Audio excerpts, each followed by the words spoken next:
But we had what is called as a license Raj that time, which means for you to be big, you needed a license. So there was a premium on being small rather than being world class, large, and being export focused. Prime Minister Narasimha Rao had to take a bold decision of what you refer to as LPG, Yes. which is liberalization, privatization, and globalization. And when you learn to compete with the best in the world, you actually bring the best out of yourself. The Y2K problem suddenly became big. Y2K, of course, the generation Z may not even have memories of that. But Y2K is about year 2000. Yeah. And all the computing systems in the earlier era were in the format of DD, MMYY, or globally MMDDYY. Yeah. It did not have YYYY, right? So imagine you are 00. Now, would the computer read that as 1900 or 2000? Was the basic problem. So, simply said, it is Y2K. Think of a brand like Zoho, right, which works out of a tiny village in Tamil Nadu, where the promoter decided to shift from US to India and not to a mega city, but to rather work in a very natural rural environment.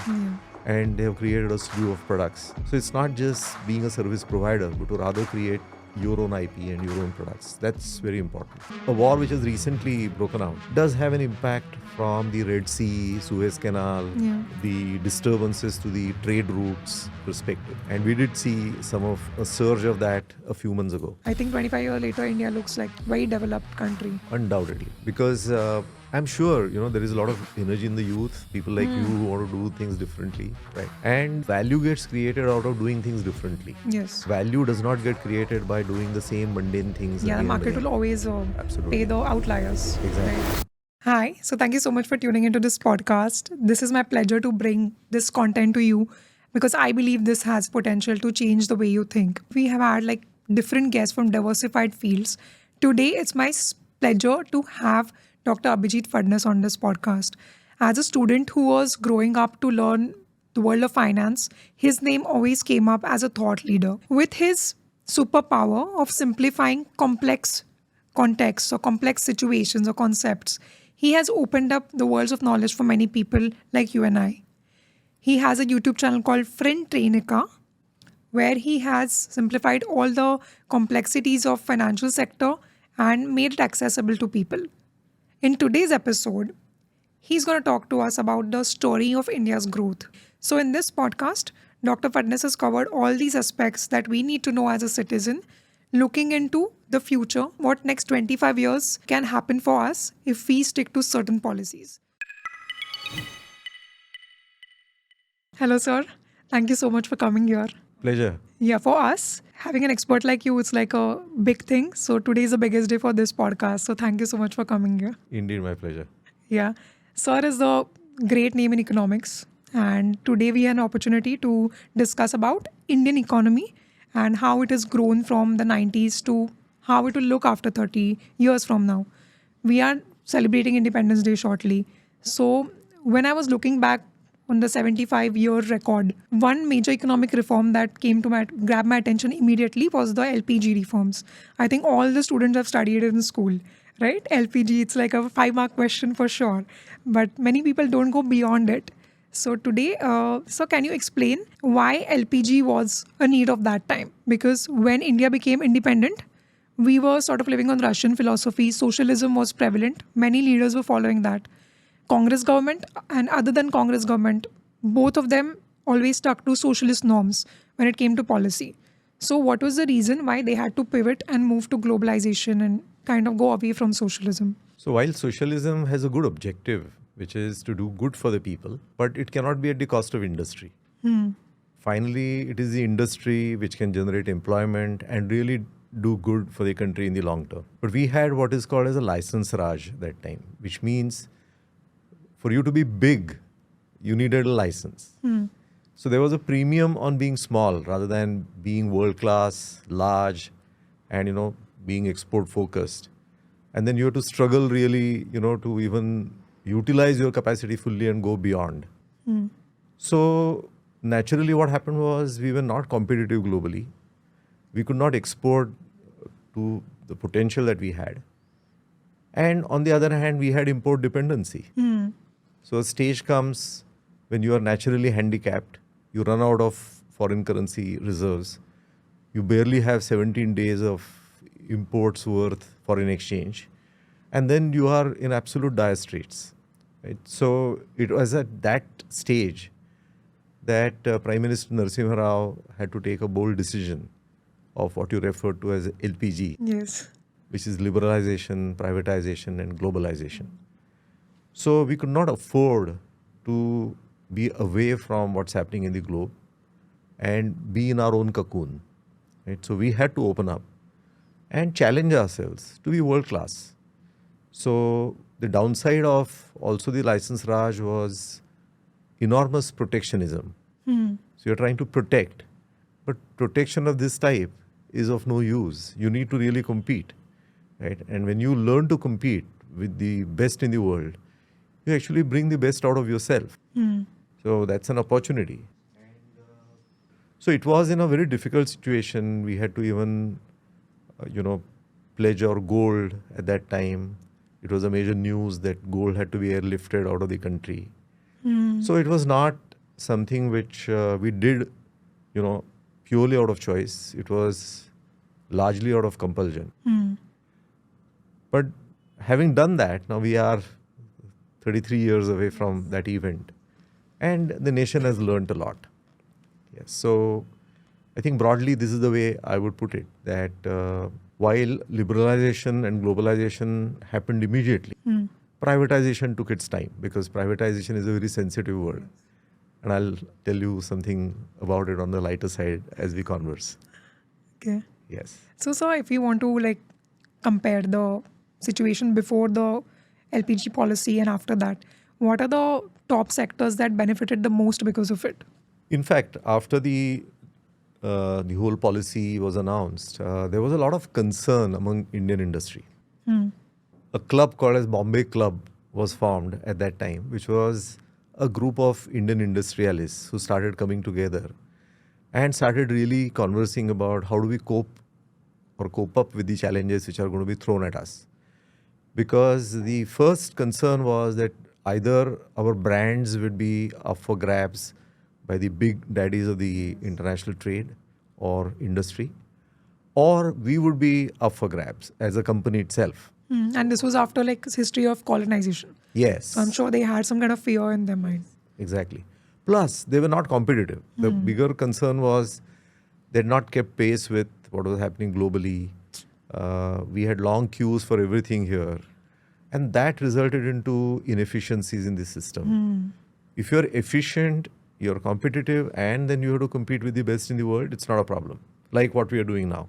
But at that time, when you are constrained with everything, and out of your own making, it is not constraints because of lack of talent or lack of entrepreneurship or lack of vision of Indian industrialists. It's surely because you are constrained. You are put in a cage, and you are said, you're told you compete. How will you do that? Right? So naturally, those concerns were there. But very soon, what happened was something which was working on the background was the computing industry, which was taking shape. Yes. And since the 80s, the Indian companies which were formed, and they started looking at opportunities within the country and outside the country. And one of the early opportunities which came were for the information technology sector. Not very soon, but a few years later, and before the turn of the decade, and one could say even the millennium and the century, of course, the Y2K problem suddenly became big. Y2K, of course, the generation Z may not even have memories of that. But Y2K is about year 2000. And all the computing systems in the earlier era were in the format of DD-MMYY or globally MMDDYY. It did not have YYYY, right? So imagine you are 00. Now, would the computer read that as 1900 or 2000 was the basic problem. So simply said, it is Y2K. And that suddenly created a lot of demand for Indian techies, right from the mid-90s, because people started planning for all those challenges. And suddenly you had a lot of flight of talent from India outside. And gradually the image of the country started changing, because the image which was built globally as the land of elephants and snake charmers, and you'll see these kinds of images in the country that was cooked up globally. But suddenly, with the arrival of Indian techies on the global scene and their talent, the image of the country started changing. Yes. Right? So one of the first beneficiaries obviously was the Y2K or the related information technology. And of course, the information technology industry had also started sensing their opportunities in terms of banking, financial services, applications where you need a lot of computing and you need Yes. continuous upgradation. So that was the opportunity which they grabbed with both hands. And of course, there was a great opportunity for doing what can be called as labor arbitrage, which means you get something done abroad at say $50, you can get it done in India for $10, right? So suddenly, moment this opened up, globally companies also started seeing this as an opportunity that you can actually do work out of India. Yeah. Right. Of course, it took time for it to take full shape as it has taken now, but those opportunities were the first because manufacturing cannot easily shift bases. Yes. But services can Yes. very quickly because it's just question of movement of people. Yes. Yes. And today, Indian companies are globally leading the ID sector. I mean, even the people working in other companies, they're also from Indian origin. So that kind of speaks about it, that we are actually invested in this sector very well, right from the childhood. Even today, kids are learning coding at the age of 10. So I think that's a great thing to have, right? Yes. Yeah, even like I'll tell you, I'm a tennis fan. I watch all tennis matches, and number one tennis player in the world, Iga Świątek, she's a Polish player. She has sponsorship of Infosys. So we have reached everywhere because of IT.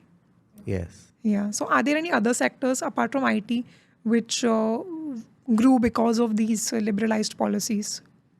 Gradually, it was the automobile sector, particularly four-wheelers, where the global companies started looking at opportunities for making cars, particularly of smaller sizes within the country. So that's how you could see that, those opportunities started coming our way. That also resulted into fillip to engineering. And of course, over a period of time, many other sectors. Today, for example, what began with IT has resulted into a lot of back-end work coming into India. So we have become the back office of the world, right? So when I worked in global banks in the 90s, we had a very minuscule percentage of our employee strength working out of India. But if you look at any global bank today, between 10 to 20% of their workforce works out of India, because a lot of work can be done out of, the Indian talent. So whether it is not only just IT, but operations, accounting, product control, risk management, new product introduction, compliances, all these functions which can be easily done out of India, a lot of that work has come out of the country.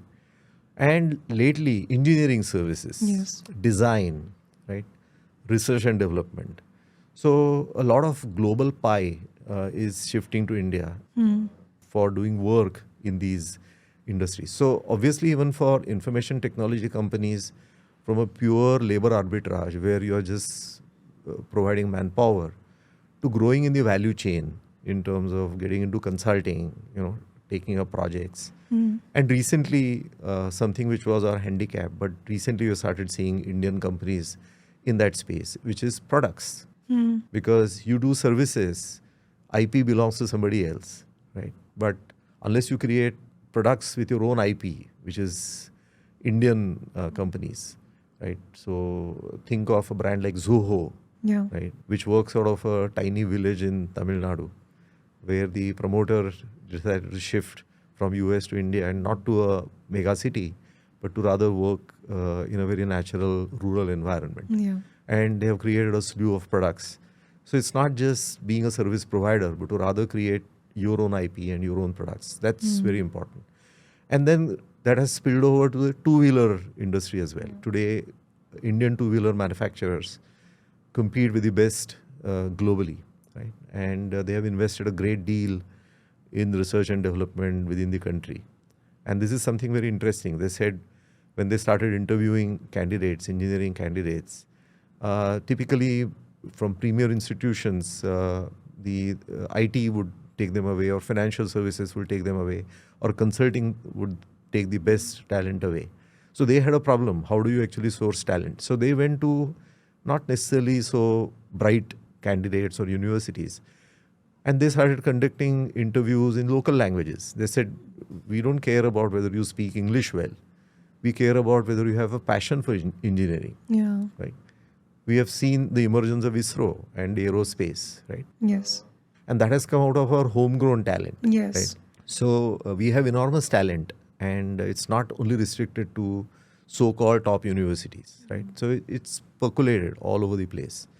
Some people are not necessarily able to express themselves well, but that does not mean they don't have talent. Right? True. So this is what our two-wheeler manufacturers have done and created massive R&D centers. And globally, they have become market leaders in many countries now. Yes. So from a defensive stance after liberalization, it is now, we can do it, let's conquer the world. Not in a negative sense, but in a positive sense, Yes. where you actually see needs of people and you go and meet them at very competitive prices. And we have done that during the COVID times as well. I mean, we have become the suppliers of not only medication, but also disease prevention. So I think practically every sector now we are moving up. Yeah. Yeah, The economy is booming. It's a good picture. It's a good Yes. time to live in. absolutely. Very exciting. Yeah. Yes. You mentioned ISRO. I would like to mention in October, our first Gaganyaan Mohim is basically launching. The first Indian pilot, he's from Indian Air Force. So Group Captain Shubhanshu Shukla, he'll be the first Indian person to be part of an Indian mission along with partners in US. Yes. It's going to be Axiom 4. So it's launching in October. So we're all looking forward to it. Absolutely. Yeah. Absolutely. And I feel like we are all talented people, but great talent requires good environment as well. And I think government has aided us in that department. So if you were to look at last 10 years, what are the reforms, what are the policies that you think impacted these things positively? So I think there are multiple tracks because a lot had to be done. One, of course, is the infrastructure catch-up, Yeah. which had to be done. So when you say infrastructure catch-up, what would you list out things? So it will be roads, it will be upgradation of railways, it will be about our port infrastructure. Yeah. It is also about our airports because airport access matters a lot Yes. in multiple ways. So one track obviously was the infrastructure piece. The second was about the bottom of the pyramid, where people have been starved for absolutely basic necessities. A roof over their head, a toilet, right? Water at their doorstep, power which is reliable and available to them, gas, Yeah. right? So a lot of that has been done in last 10 years, and that has really created a massive impact. What we will see in about a decade from now is the emergence of what I would call as a neo middle class, Okay. right? What I mean by neo middle class is people who a generation ago could not even qualify for a middle class. But because they have basic necessities now, and now there is a data pipe which is reaching their village with power stability, right? They have an opportunity for progress, which was never before, right? Now you can take courses sitting at your home. You have your mother who has a little more freer time than in the past. She's able to invest more time with the kids, help them grow, right? And you have data at your doorstep, Yeah. right? So this is a revolution in making, the result of which we will see in a decade, because for the kids to grow, they have to go into a level where they can make an economic contribution and really prove themselves. That opportunity will come up, in a decade. Yeah. So, and I have associated with an NGO which actually helps children from, families who don't have an economic background to achieve their own educational goals. And we see that talent everywhere, Yeah. So whatever may be the background, right, there is a huge talent in the country. Yes. Given the opportunity, given the stability at home, with basic necessities, Yes. that's a huge thing which can happen, right? The third important thing which has happened, which has taken the globe by surprise, is financial technology. What is called as the JAM Trinity, Jan Dhan, Aadhaar and mobile. where 50 crore accounts have been opened under the Janadhan Yojana, right?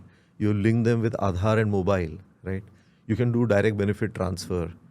This is what the government did during COVID times when and you can also do targeted transfers where women were given priority, when it came to transfer, because the government knew that if you put that money into the hands of a woman, she will take care of the family. Yeah. Man, you don't know what will happen, right? So you can do this kind of a targeted subsidy. So that's possible. Direct benefit transfer. Right. And fourth, I would say, is the overall health of the economy. From high inflation during 2009 to 2014 to more controlled inflation, right? And the strength of the public sector. So which was in very difficult situation in 2014. Banks have reported massive profits in 2023-24, right? The collective profits of the banking sector reached 6 lakh crore in 23-24. And public sector banks have also massively contributed. So basically what we see is, a robust financial infrastructure. And that's very important for growth, because without banking system in its pink of its health, it's impossible to provide credit. It's impossible to support the ambitions of a business. Right? So that's how I put it. Yeah. I think you mentioned the point about the people being at the bottom of pyramid. When you live on survival mode, we don't have food to eat tonight. That's not the mind frame where you think about growth, right? You don't think about education. You just think about staying alive. But because of all these policies, I think people have started thinking about what they're going to do for the future. They want to actually live, Exactly. Yeah, so that's a very positive and very important achievement, I feel. Absolutely. And even now, still almost 80 crore people, the government is doing food transfer, right? So that they have the basic necessities, even from a food perspective. Because one is to have money, but the second is to have access to food as well. So, but what do you think about the nutrition component of the food? Like, generally, we give rice, but we are not thinking about nutrition component of that food that we are providing to all these people. Like, protein is massively low in those foods that we are giving. So, what do you think about that? So, what always happens is a catch up. So, unless you do the basic things first, right? Only when you have done the basic things, you start then thinking about what more you can do. Yes. Right. So I think a decade has been spent in doing this massive catch up. So what we will see as situation improves, some of the initiatives which will focus on the nutrient content of the food, or the quality of their life. But as you earlier hinted, when you are concerned about even the basic livelihood, right, then you can't even think of higher quality. So I think that there is an opportunity to do things there. But there is, I would also say, something which the government announced in the recent budget, which is about the ill effects of the green revolution, where basically we had to feed the masses.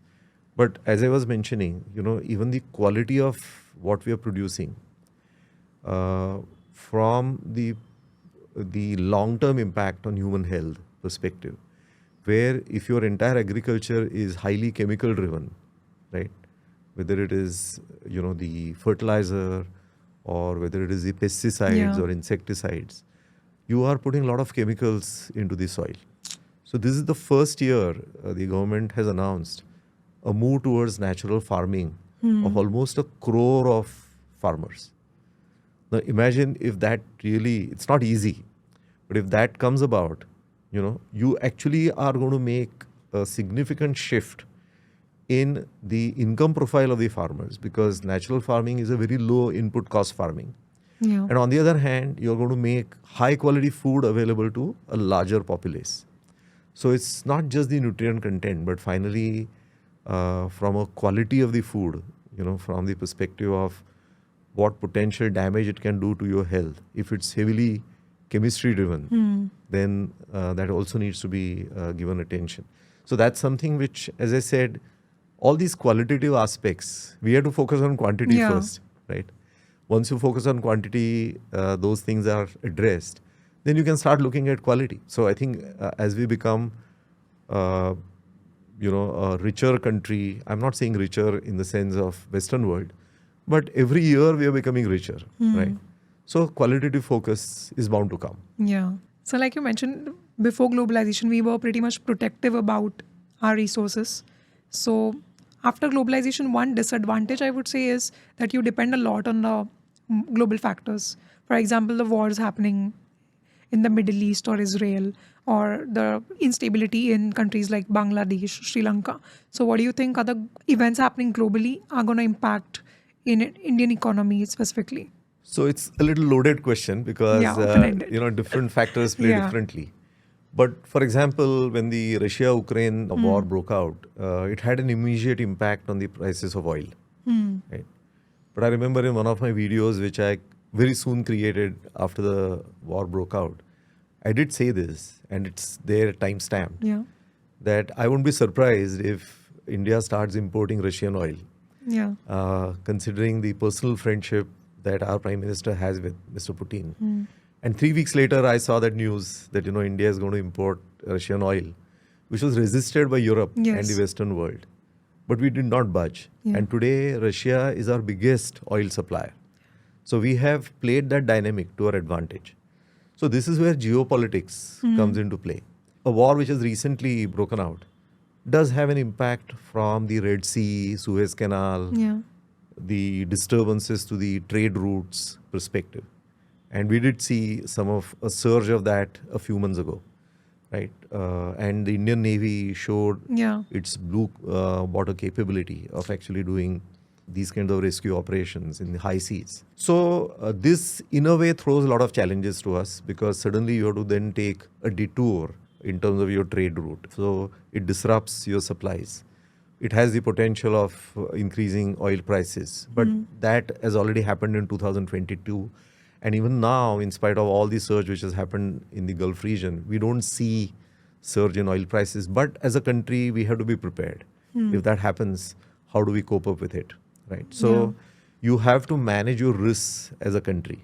But one of the risks that we clearly have is our defense preparedness. And this is where, again, we lagged quite considerably. We had the distinction, quote unquote, of being the largest arm importer in the world, right? Now we are gradually moving towards becoming an arms exporter. Yeah. So we are at least ranked in the top 20 countries of arms exporters now. This is thanks to the government's policy, which was announced a couple of years ago, that the defense equipment, a certain percentage will have to be acquired within the country. And a positive list where these kinds of equipment you have to acquire within the country. Yeah. So imports were completely stopped in certain domains. But having said that, we can't completely stop imports because we still are dependent. And what we actually saw as a big disruption after the COVID scenario was the microprocessing industry, Yeah. the chips. Yeah. And this is something we were completely dependent globally. Now things are changing. Now those plants are coming up in the country. So steps are being taken in the right direction. But there is no shortcut to being completely self-reliant on these sensitive things. Because if you are dependent on somebody else, then you are vulnerable. Yes. And we have to plug every vulnerability. Right? We have done a lot in terms of our border road infrastructure, right, which so badly lacked. And we had a funny philosophy earlier that if you construct roads in the border areas, you're actually going to give opportunities for Chinese to have an ingress in our country. You can't have such a funny thought process. You need to have a thought process where we should be able to engage. And we showed that a few years ago with the bravery of our soldiers and armed forces. But because there is an access that we have been able to build right up to the border areas, it also acts as a great deterrent. And creating deterrence is also very important. So we have to be live to some of the other situation that you said, which is in our neighborhood. Yes. And it can also create a lot of other challenges for us. which are geopolitical, political, and thankfully the government is proactive in many of these domains. But we never know what kind of new challenges which could be thrown at us. And preparedness is the only answer. Yes. So that's something which is very critical. So speaking of purely economic perspective, inflation is the term that is most discussed on all TV channels, debates everywhere. Yes. Even if we look at numbers from America, few months back there were massive layoffs without any notice.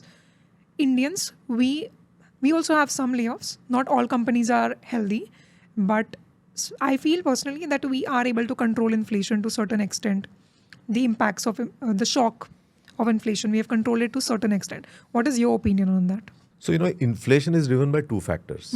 One, I would say internal factors. One is external factors. Yeah. Internal factors, I would define inflation as a reflection of inefficiency in the system, right? More inefficient the system within the country, more likelihood of inflation. Yeah. And we have tried to address this in a few ways. One is, as we discussed earlier, is because of the infrastructure, the speed of transport has improved. But one major reform which our country did, which was in 2017, which was pending for more than a decade prior to that, was the reform of GST, which was about cascading taxation. So GST has addressed that issue of avoiding cascading taxation, taxes on taxes. Yeah. So we had earlier central taxes followed by state taxes, and they would create cascading impact. So that is all gone, and entry taxes have gone, octroi is gone. So it has improved the speed of transport within the country, not just purely because of the physical infrastructure, but because of the simplicity of taxation. Yes. So by and large, one can say that the internal drivers of inflation have been well addressed. The only exception is food inflation, where because of the vagaries of climate, because of the shifting patterns of agriculture, because finally farmers would also go for crops where they see the highest potential for return. Then you may suddenly see gaps in terms of domestic supply, and then that can result into sudden surge in prices. Yes. Or you have water related issues, and so there are issues there, like what we recently experienced. While the core inflation has been under control, it's the food inflation which was troublesome earlier this year, right? And to some extent even now. The external drivers of inflation are because of what we discussed earlier, which is the oil significantly. And also because of the other minerals, right? So they have their own cycles. And oil particularly is more sensitive to disruptions in the Middle East. But again, there, as we discussed, there is a diversification of supply that we have done consciously, which has resulted into, reducing our dependency. But more importantly, we are also now looking at the new energy sources, right? Yeah. The move which the government has aggressively done towards CNG infrastructure, right? So a little over 60% of our country is already covered with CNG infrastructure. Yes. Imagine it gets covered 100%. It is going to reduce our dependency on petrol. We have recently seen a CNG bike being launched, electric revolution. So these are some things where we will reduce our energy dependency abroad. Flex fuels, right? Flex engines, right? Where you have blended fuels. So these things are going to be something which are going to be visible over a period. So we have to manage our risks arising out of the external world and manage the internal system so that the internal inflation is also properly controlled. So I think by and large, we have done a great job, and we did not fall in the trap which the developed world did immediately after COVID, where they pumped a lot of money into the economy, put money into people's hands. And a lot of noted economists were saying that India should also do that. Thankfully, we did not do that. And we actually put that money into infrastructure, right, rather than into people's pockets, where we had clamped down on people's movement. It would have been foolish to actually, put more money and make them spend to spur the economy. So we actually erred on the right side. The Western world did not do the right thing. They put money into people's pocket, and that created inflation which has been very sticky for them. And they have seen inflation in decades, which is what you referred to. Yes. But we have managed it much better. Yes. Right? So if we were to look at next 25 years to capitalize on current situation that is pretty healthy, what steps should the government take to ensure that India at 100 looks really good, better than imagination. So I think earlier we referred to the qualitative aspects, Yes. right? So the qualitative aspects of education will become very important. Helping our youth coping up with the challenges of shifts in technology. For example, AI provides a wonderful opportunity, artificial intelligence, but it will also threaten existence of many routine jobs, Yes. which can easily be taken over, by an automated system. So this is where we also may have big challenges of helping our youth cope up with the new learning. So it's not only the government job, it's also the job of the parents and the youth to be aware of this new paradigm. And as they say, everybody who enters the job market now has to be mentally prepared for 6 major shifts in the job itself. We're not talking about shifting an employer. We're talking about 6 years later, you have to do a job completely different than what you did 6 years earlier. So, and that's going to happen 6 times in one's life. So the mindset that, somebody will provide something to me. Yes. We have to move away from self-sufficiency even at a personal level. Personal entrepreneurship, personal initiative. These are going to be important. So government can play a role of a catalyst, but we cannot expect the government to come and spoon feed us. Yes. We cannot take for granted that there will be huge number of government jobs where, I just have to get an entry and I'm done for life. Yeah. No, it's going to be minimum government and maximum governance, right? So you do a lot of things which are automated. You do a lot of things in an impersonal way. You don't have to have an interaction with a human being for a lot of your services, like what we have already done in income tax, for example. Everything is now impersonal. Yes. Right? You hardly have to face an officer, Yes. right? But this will happen in more and more domains. We are actually seeing this already happening in even sectors which are non-governmental, like banking and financial services. Yeah. We don't even get to see our service provider, right? Yes. So we have to be ready with that new world.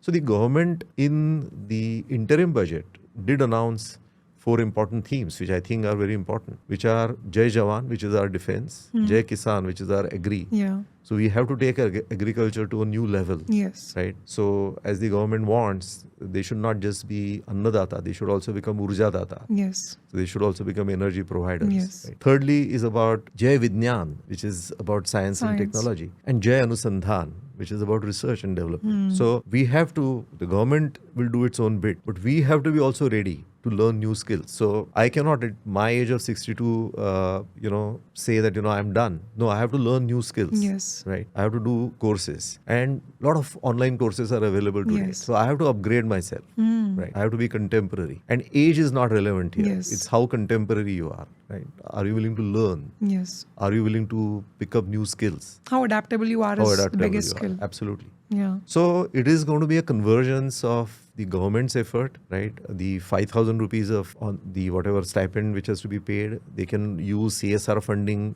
for that. Yeah. So a lot of creative things will happen where the government will get the participation of the private sector. But finally, it is the individual Yes. who has to also be ready to cope. It's the government will provide you internet, but what are you Exactly. using it for? It's in your Exactly. hand. Exactly. It's your phone. Absolutely. You use it for Absolutely. watching YouTube videos or Instagram Yes, reels. yes. Or you're educating yourself. It's your Exactly. decision. That's what matters. Yeah. Absolutely. So Absolutely. I think 25 years later, India looks like very developed country. Undoubtedly, because I'm sure there is a lot of energy in the youth. People like you who want to do things differently, right? And value gets created out of doing things differently. Yes. Value does not get created by doing the same mundane things. Yeah, the again and market again. will always Absolutely. pay the outliers. Exactly. Right? Exactly. So we have to do creative things, and we have so much in our ancient culture that we can learn from and also provide to the world. There is a huge wisdom which is available, which is waiting to be tapped. I think that's another dimension that we as a country can contribute, particularly in this conflict-ridden world. Yes. What is really required is the words of wisdom which has been given to us by our rishis and rishikas. And we took it for granted. Unfortunately taken for granted, Yeah. right? But that's enormous wisdom, which kindles the divinity within you, and which makes you aware about the fact that you are divine, and express that divinity in your action. And this is what the world is looking for, right? And that's where the G20 message that we gave to the world, which is Vasudhaiva Kutumbakam. We Yes. don't look at other countries as adversaries, but rather a part of our extended family. That's a big message, and there is so much of learning that we can provide to the world. Right? We are on the right track. You earlier very rightly pointed out about the qualitative aspects. So next 25 years, I would say, would be more qualitative, Yes. right, rather than quantitative. I think we have taken the quantitative leap, so to say. It's time to take a qualitative leap. Yes. I think on that note, I want to thank you again for coming here. My pleasure. It was a great interaction, and I'm sure many people are going to benefit from this. Thank you so much for explaining everything so in such a simplified manner. I tried my best. Thank you for the opportunity.